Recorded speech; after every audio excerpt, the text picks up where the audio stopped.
Bayangkan, seorang direktur kaya raya yang kehilangan anaknya bertahun-tahun lalu, akhirnya bertemu kembali. Tapi yang mengejutkan, anak itu justru menjadi supirnya sendiri. Tulis di komentar kota asal kalian, jangan lupa subscribe, dan semoga Allah membalas kebaikan untuk yang sudah mendukung channel ini. Rendra Wijaya duduk di ruang kerjanya yang luas dan mewah. Dindingnya dipenuhi lukisan mahal, sementara meja kayu jati besar di hadapannya dipenuhi dokumen bisnis. Namun, meski hartanya berlimpah, wajah Rendra terlihat kosong. Ia sudah memiliki segalanya kecuali satu hal yang paling berharga dalam hidupnya. Bertahun-tahun lalu, Rendra kehilangan putra semata wayangnya. Bayi yang baru beberapa bulan itu hilang dalam sebuah insiden misterius, dan hingga kini tidak pernah ditemukan. Sejak hari itu, Rendra menjalani hidup dalam kesepian yang tak pernah bisa ia obati. Hari ini, Rendra hendak mencari sopir pribadi baru. Sopir lamanya telah pensiun setelah puluhan tahun setia bekerja. Di tengah rasa sepi yang menghimpit, Rendra menaruh harapan besar pada sosok baru yang akan menemaninya setiap hari. Sore itu, seorang pemuda datang melamar pekerjaan. Namanya Aditya. Penampilannya sederhana, wajahnya tenang, dan tutur katanya penuh hormat. Dari sekian banyak pelamar, Rendra merasa ada sesuatu yang berbeda dari pemuda ini. Tatapannya tulus, gerak-geriknya sopan, seolah menyimpan kehangatan yang telah lama hilang dari hidup Rendra. Rendra menatap Aditya lama. Entah mengapa, dadanya terasa bergetar, seperti ada ikatan yang tidak bisa dijelaskan dengan kata-kata. Hanya saja, ia belum berani mengakui perasaan itu. Hari berganti malam, dan Aditya resmi bekerja sebagai sopir pribadi keluarga Rendra. Namun tanpa mereka sadari, pertemuan ini adalah awal dari terkuaknya rahasia besar yang telah terkubur bertahun-tahun. Hari-hari pertama Aditya bekerja berjalan lancar. Ia sopan, cekatan, dan sangat menjaga sikap. Rendra mulai merasa nyaman ditemani olehnya, bahkan ia kerap mengajaknya berbincang ringan di perjalanan. Ada kehangatan yang tak pernah ia rasakan sebelumnya bersama sopir lain. Suatu pagi, ketika Rendra hendak pergi ke kantor, ia memperhatikan sesuatu yang membuat langkahnya terhenti. Saat Aditya membuka pintu mobil, kerah bajunya sedikit tersingkap. Terlihat sebuah tanda lahir kecil di lehernya, berbentuk bulan sabit. Pandangan Rendra seketika membeku. Nafasnya tercekat, jantungnya berdegup lebih kencang dari biasanya. Tanda itu sama persis dengan tanda lahir putranya yang hilang dulu. Rendra berusaha menutupi keterkejutannya. Masuk ke dalam mobil dengan wajah serius, namun matanya tak bisa lepas dari punggung Aditya. Seakan-akan kenangan lama kembali menyeruak. Di tengah perjalanan, Rendra memberanikan diri bertanya, "Dik, boleh saya tahu, tanggal lahirmu kapan?" Tanyanya dengan suara pelan, berusaha terdengar biasa saja. Aditya menoleh sebentar melalui kaca spion, lalu menjawab tenang, "13 Juni, Pak." Jawaban itu membuat tubuh Rendra merinding. Tanggal itu sama persis dengan tanggal lahir anaknya. Tangannya mengepal di pangkuan, berusaha menahan gejolak dalam hatinya. Sepanjang perjalanan, Rendra hanya diam. Namun pikirannya berkecamuk, hatinya dipenuhi rasa penasaran dan ketakutan. Apakah mungkin, sopir mudanya ini adalah darah daging yang selama bertahun-tahun ia cari? Malam itu, setelah menghadiri sebuah acara, Rendra meminta Aditya menunggunya di teras rumah. Udara dingin menyelimuti, sementara Rendra menatap pemuda itu dengan tatapan penuh pertanyaan. Ketika Aditya berdiri menyambut, cahaya lampu menyorot dada pemuda itu. Rendra terperangah.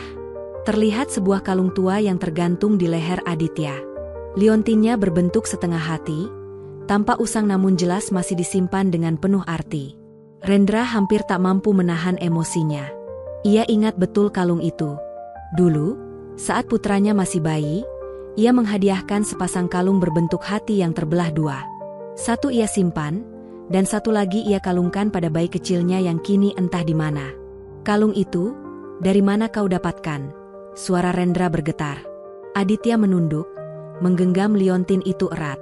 "Saya tidak tahu pasti, Pak. Sejak kecil, kalung ini sudah ada pada saya," katanya, "pemberian dari orang tua kandung saya yang tak pernah saya kenal." Rendra terdiam. Matanya memanas, hatinya bergetar hebat. Kalung setengah hati itu adalah bukti nyata. Namun ia masih menahan diri, takut terbawa emosi. Ia tahu, jika benar dugaan ini, maka ada rahasia besar yang sengaja disembunyikan selama bertahun-tahun. Sementara itu, dari balik jendela rumah, seseorang mengintip dengan wajah penuh kecemasan. Sosok itu adalah Ratna, istri Rendra. Ekspresinya tegang, seolah menyimpan sesuatu yang selama ini tak pernah ia ungkapkan. Keesokan harinya, suasana rumah terasa berbeda. Rendra masih diliputi rasa penasaran, sementara Aditya tetap bekerja seperti biasa tanpa menyadari gejolak di hati majikannya. Namun, Ratna tampak gelisah.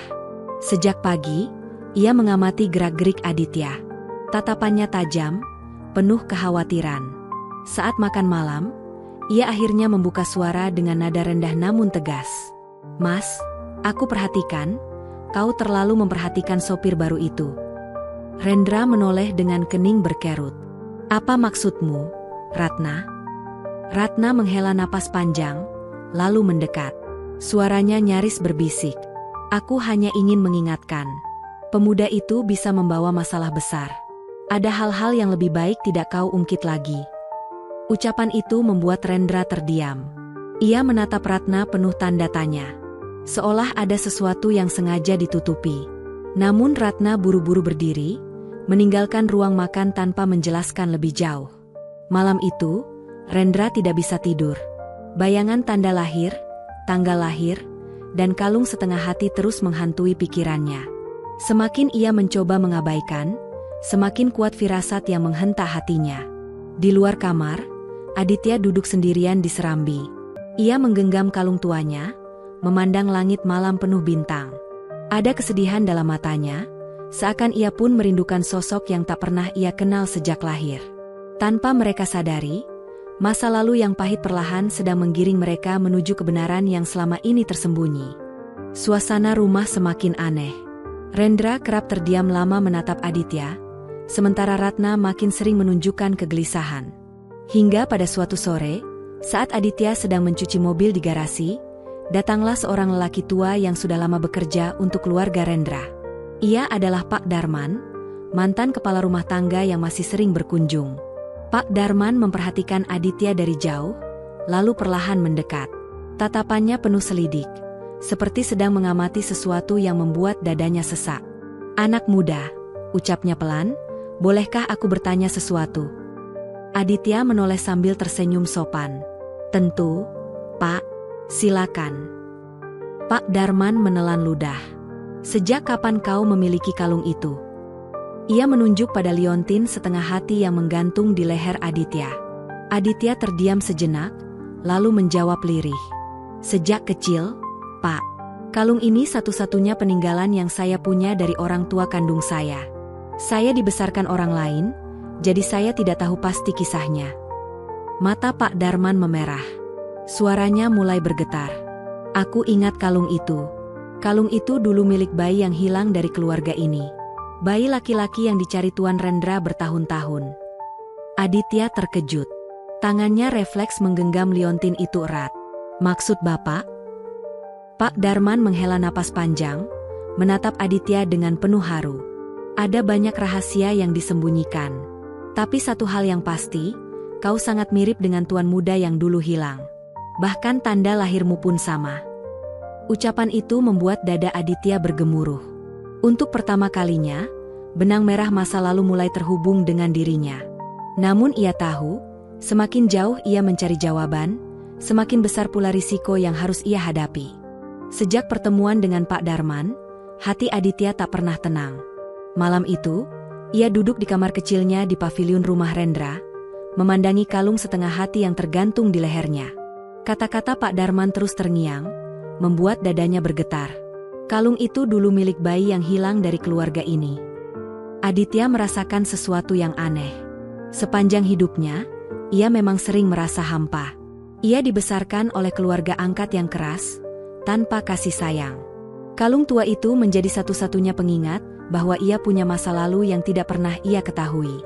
Keesokan harinya, saat membersihkan mobil, ia menemukan sebuah amplop tua terselip di laci pintu belakang. Amplop itu usang, seolah sudah lama tidak tersentuh. Dengan hati-hati ia membukanya. Di dalamnya terdapat foto lama seorang bayi, serta selembar akta kelahiran dengan nama ayah tercatat jelas, Rendra Wijaya. Tangan Aditya gemetar. Bayi di foto itu, wajahnya sangat mirip dengan dirinya saat kecil. Tidak mungkin ini kebetulan. Saat ia masih terpaku pada foto itu, langkah kaki terdengar mendekat. Aditya buru-buru menyembunyikan amplop ke dalam jaketnya. Rendra muncul dari balik pintu garasi, menatapnya dengan sorot penuh selidik. "Dik, ada sesuatu yang kau sembunyikan dariku." Suara Rendra berat, penuh tekanan. Aditya terdiam. Ia menunduk, jantungnya berdegup kencang. Untuk pertama kalinya, ia merasa bahwa rahasia besar yang selama ini ia cari akan segera terbongkar. Sejak menemukan dokumen dan foto lama itu, langkah Aditya terasa berat setiap kali ia berhadapan dengan Rendra. Hatinya diliputi kegelisahan. Ia ingin mengungkapkan kebenaran, namun takut jika semuanya akan berubah setelah itu. Malam itu, saat Aditya duduk di teras kecil pavilionnya, tiba-tiba sebuah suara asing terdengar.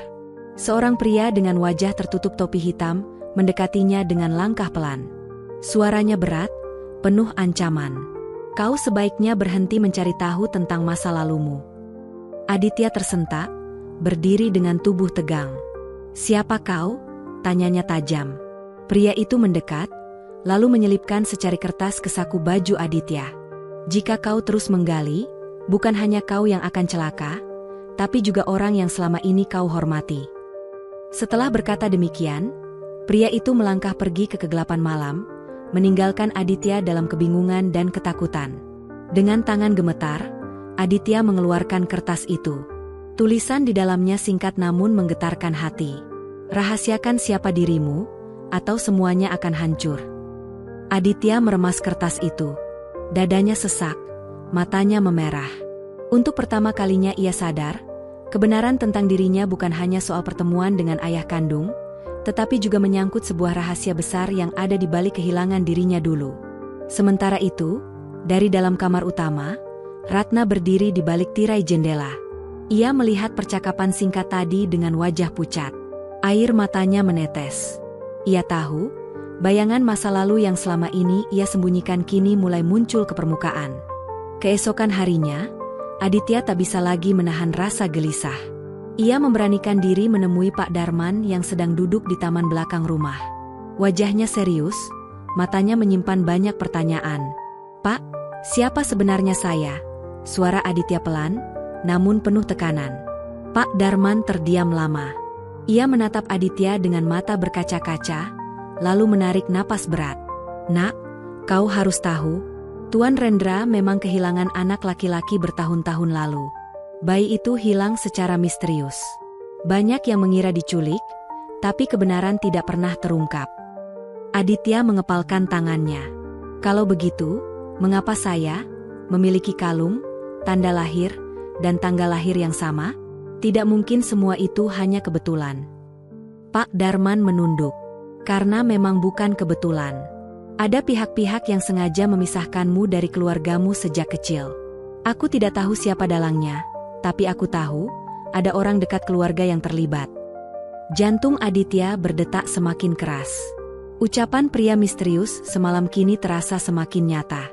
Sementara itu, dari balik jendela lantai 2, Ratna mendengar percakapan itu dengan wajah pucat pasi. Bibirnya bergetar, tangannya gemetar menggenggam gorden. Ia tahu, rahasia yang ia simpan rapat-rapat sejak dulu kini mulai retak. Di ruang kerjanya, Rendra yang tak menyadari apapun hanya menatap foto lama anaknya di atas meja. Air matanya jatuh pelan. Dalam hati ia berdoa kepada Allah, berharap suatu hari putranya kembali. Tanpa ia sadari, doa itu sebentar lagi akan terkabul, meski bersama badai yang tak pernah ia duga. Malam itu hujan turun deras. Rendra sudah terlelap di kamarnya, sementara Aditya tidak bisa tidur. Ia duduk di meja kecil dengan amplop tua yang sempat ia temukan di mobil beberapa hari lalu. Tangannya gemetar saat kembali membuka isinya. Foto bayi itu ia tatap lama. Wajah mungil dengan mata bulat yang begitu mirip dengan dirinya saat kecil. Di sudut foto terdapat tulisan tangan samar. "Untuk ayah, dari putramu tercinta." Aditya lalu mengangkat akta kelahiran yang terlipat rapi. Di sana, tertulis jelas nama ayah, Rendra Wijaya. Tubuh Aditya bergetar hebat. Air matanya jatuh tanpa bisa ia tahan. Semua potongan puzzle kini menyatu. Tanda lahir, tanggal lahir, kalung setengah hati, dan kini dokumen resmi. Tidak ada lagi yang bisa menyangkal siapa dirinya sebenarnya. Namun sebelum ia sempat menenangkan diri, langkah kaki terdengar mendekat. Pintu kamarnya terbuka perlahan, dan sosok Ratna berdiri di ambang pintu dengan wajah tegang. "Jangan bilang apapun pada Rendra," ucap Ratna dengan suara dingin namun gemetar. "Kalau kau membuka rahasia itu, kau akan menyesal. Bukan hanya kau yang akan celaka, tapi juga ayahmu." Aditya tersentak. Ia buru-buru menyembunyikan dokumen itu di balik bantal. "Ibu, apa maksudnya? Mengapa saya tidak boleh tahu kebenaran?" Ratna menutup pintu, lalu mendekat dengan mata berkaca-kaca. "Ada hal-hal yang lebih baik tidak kau ketahui. Masa lalu ini penuh darah dan air mata. Jika kebenaran terbongkar, keluarga ini akan hancur." Aditya terdiam, dadanya sesak. Namun dalam hatinya, ia sudah bertekad. Rahasia ini tidak bisa lagi ia biarkan terkubur. Pagi itu, suasana rumah Rendra begitu hening. Aditya berdiri di depan ruang kerja dengan wajah tegang. Di tangannya, ia menggenggam amplop berisi foto dan akta kelahiran. Hari ini ia memutuskan untuk mengungkapkan semuanya. Meski ancaman menghantui pikirannya. Ia melangkah masuk. Rendra sedang duduk di kursi besar, menatap jendela dengan mata kosong. Saat melihat Aditya datang, ia tersenyum tipis. "Ada apa, Dik? Wajahmu tegang sekali." Aditya menelan ludah. Tangannya bergetar ketika ia meletakkan amplop itu di atas meja. "Pak, saya harus jujur. Saya menemukan ini di mobil. Dan, saya rasa ini tentang siapa saya sebenarnya." Rendra menatap amplop itu dengan kening berkerut. Perlahan ia membuka isinya. Saat melihat foto bayi dan akta kelahiran dengan namanya tertera, tubuhnya langsung gemetar. Air matanya jatuh tanpa bisa ditahan. Ini anakku," bisiknya. Ia menatap Aditya dengan mata berkaca-kaca. Kau anakku yang hilang itu." Aditya tak mampu lagi menahan emosi. Ia berlutut, menangis di hadapan Rendra. "Ayah, maafkan saya. Saya tidak tahu semua ini sejak dulu. Tapi tanda lahir, kalung ini, semuanya membuktikan, saya darah daging ayah." Rendra segera meraih Aditya, memeluknya erat. Tangis keduanya pecah, memenuhi ruangan itu dengan kehangatan yang selama ini hilang. Namun, di balik pintu, Ratna berdiri dengan wajah pucat. Air matanya jatuh, tapi tatapannya penuh ketakutan. Ia tahu, kebahagiaan yang baru saja hadir ini akan segera disusul oleh badai besar. Karena rahasia yang ia sembunyikan belum sepenuhnya terungkap. Pelukan itu belum benar-benar terlepas ketika pintu ruang kerja terbuka.